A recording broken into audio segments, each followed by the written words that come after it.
Raider Nation, what's going on? It's Mitchell Renz here, host of the Raiders Board, with some breaking news. The Las Vegas Raiders have signed linebacker Devin White. Coming up here on today's show, I'm going to tell you what you need to know about the signing of White. I'm going to tell you what I think of it. I'm going to tell you if I like it or not. And I'm going to tell you the role that I believe White should play on this team, because I don't know if I would put him at linebacker, but the bottom line is this. When Raiders breaking news happens, I want you to have that subscribe button clicked. I want you to have those notifications on, because anytime the Silver and Black do something, I'm going to be here breaking it all down for you. So I know when you see a name like Devin White, it's going to be a name that everybody around the NFL, everybody amongst the nation, probably has a little bit of a light bulb go off in their head and be like, okay, I can remember Devin White. He's a Pro Bowl type of player in his previous career with the Tampa Bay Buccaneers, and I know a lot of Raiders fans that maybe remember that 2019 draft the way that I do, because the Silver and Black ended up taking Clelin Ferrell over Devin White. White ended up going number 5 to Tampa Bay. Ferrell ended up going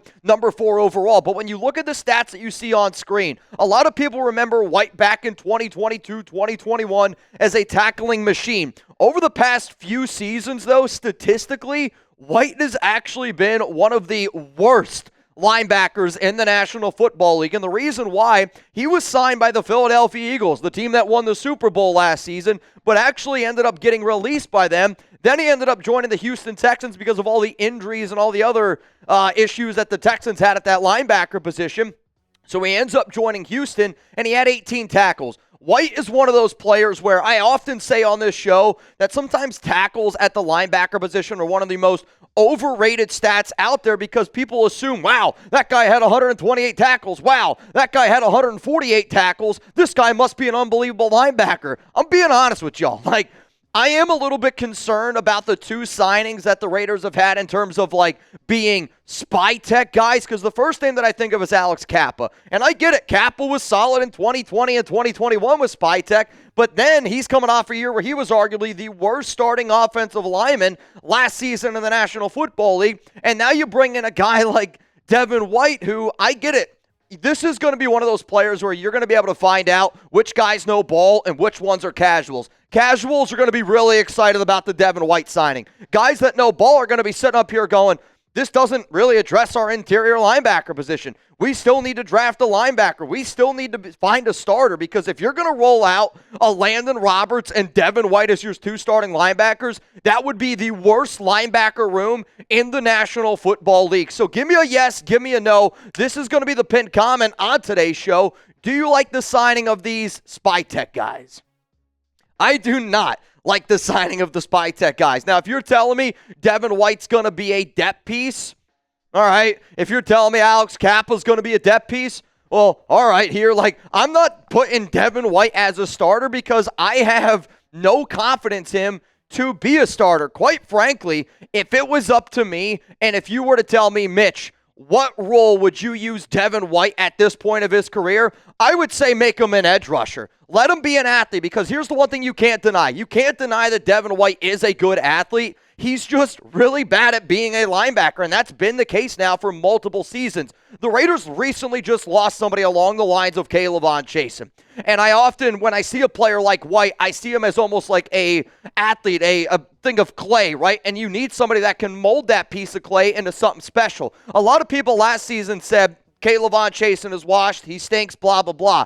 I know that they are very, very different styles of players, but I look at what White is and what he brings to the table. If you're relying on him to be a linebacker that drops back into coverage, that acts like an interior linebacker, I'm sorry, you're going to be really, really disappointed with what you see. If it was up to me and I'm on that coaching staff, I would make him a K'Lavon Chasen type of edge rusher, allow him to pin his ears back and go after and get to the quarterback, because all he can do at this point of his career, and when I say all he can do, I mean all he can do at an average level, is get after the QB. If you want him to cover, he's one of the worst linebackers in the NFL. Even if you want him to be a run stopper at this point of his career, he is not good at being able to do that. I get that there's the Spytek connection. I get the fact that he won a Super Bowl with Tom Brady, and the Raiders are really trying to build connections and blah, blah, blah, blah, blah. But I'm starting to wonder, what the hell is the plan here? Because Devin White at linebacker, if that's your plan, dude, I'm not going to lie, I am going to be really, really concerned about it. So the question remains,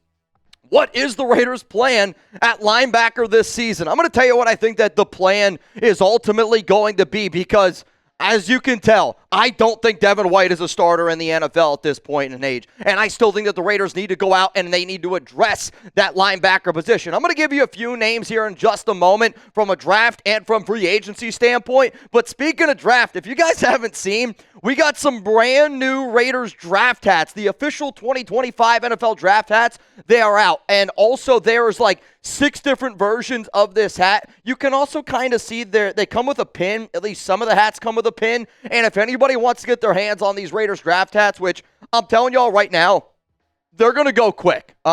We have already seen them really, really flying off the shelves. I believe there's like 6 different kinds with like trucker hats, fitted hats, snapback hats, different design. And for a lot of the other draft hats, they have like the city name on them. For the Raiders, they are the only team that says there's only one nation, which I do like a lot. So if you want to get a Raiders draft hat, go to chatsports.com/Raiders hats. That link's going to be available to y'all down in the comments, down in the description of today's show. But a debate here at the Chat Sports Studios has been what we think of these draft hats. And I don't know if I love the bill. Like, I don't like this whole, I don't even know what it is, ivory leaves. It honestly makes me think of Caesar's Palace in Las Vegas. Is honestly what it makes me think of. I do like the Allegiant Stadium pin. I'm going to go and give this one a C grade. I think that there's other better hats out there. But if you are somebody that likes to collect hats, and like, I'm going to end up getting this hat, and that's just how I'm going to say it because I'm a Raider weirdo like a lot of y'all are out there. I'm going to give it a C grade, though. Let me know what you would give that Raiders draft hat. So the question still remains, what on earth are the Las Vegas Raiders going to do at the linebacker position just simply because of how bad he was in 2022 and 2023? I do think that he's at least going to be able to be somebody that maybe can help groom some of these other extremely young linebackers into looking like something that John Spytek wants, because if there is something that White brings, he does at least bring some leadership. At least he brought leadership back on some of those old Tampa Bay teams. But when you really follow the story around Devin over the past few seasons, I mean, that was somebody that still believed that he was worth, $18 to $20 million just a few years ago, and was shocked that there wasn't a market out there for him. I do think White needs to humble himself a little bit, realize what his role is going to be on this team. But if he expects to just walk in on a one-year deal and be the starter, I don't have the exact contract details yet on what exactly it's going to cost. It is a one-year deal, according to Jordan Schultz. But if it's anything more than $3 million, I'm not going to lie to y'all, man. I'm going to be shocked if it's anything more than $3 million. If it was up to me, I'd give him a one-year deal, give him $2 million, and if he wants to get up to $4 million in incentives, cool, let's frickin' run it. But if I'm the Raiders, you still need an interior linebacker. Devin White can't be that guy. Like I said before, I'd make him an edge rusher. So when I think about some of the other linebackers that the Silver and Black could bring in, these are 4 names that the Raiders ended up meeting with at the NFL Combine. Jackson Woodard, which you don't need to do a top 30 visit with him because he's in Las Vegas and he's a close player. Carson Swessinger, I'm going to end up putting a video out on social media at Mitchell Renz 365 on him. I believe it's going to be bright and early tomorrow. Love that prospect out of UCLA, and he would be a instantly better linebacker than what Devin White is right now. Again, we're talking about White competing with Amari Burney. We're talking to him about competing with an Amari Gaynor, with a Tommy Eichenberg. Like, that's the level of confidence I have in White. But then you're looking at a Danny Stutzman, a Cody Simon. For the Raiders, all of these options right here are better than Devin White this upcoming season. But again, if it was up to me, and this is kind of where I'm getting a little bit frustrated with this Raiders regime, and I've liked what they did to start free agency. I thought they went out and got a lot of solid players, but recently, I feel like we're penny pitching here when we still have the second most money in salary cap according to Over the Cap, according to Spotrac. And I get that you can want to have relationships and you want to bring people in that helped you win a Super Bowl in the past, but I'm also trying to win football games this season, and I don't really think that Devin White's going to be a big part of that, because when you have a linebacker that is your third, fourth, fifth linebacker on a depth chart, you're also hoping that that guy can play special teams. Devin White ain't going to play special teams. I can promise you that. So some of the other names that I would have rather the Raiders had at the linebacker position, first off, EJ Speed, I thought would have been a lot better of an option, and there's still a potential that you could do it.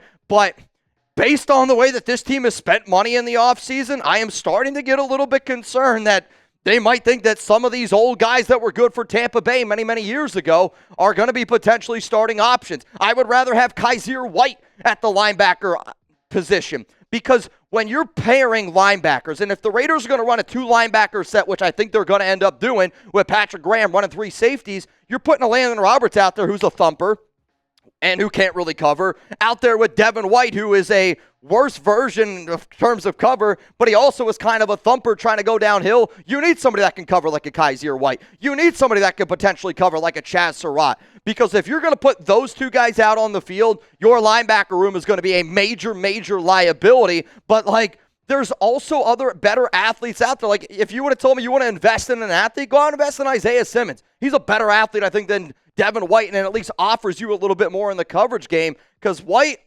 I literally, I'm not kidding you when I say this. If the Raiders don't use him as a pass rusher, I think that we are going to sit back here and go, why the hell did we sign White? I think it's also a player that when you see the name, everyone's like, oh, wow, this guy's a lock to make the 53-man roster. I would tell y'all right now a bold prediction that maybe is a hot take. It wouldn't shock me if we're looking at August and we look at that 53-man roster and Devin White is not on that list. That's how crazy I think the Devin White hype's going to get to. All right, y'all. Appreciate all y'all tuning in. Devin White is a member of the Las Vegas Raiders. I hope that he walks in with a little bit of a chip on his shoulder because he's going to need that if he has any plan of actually getting some playing time with the Silver and Black.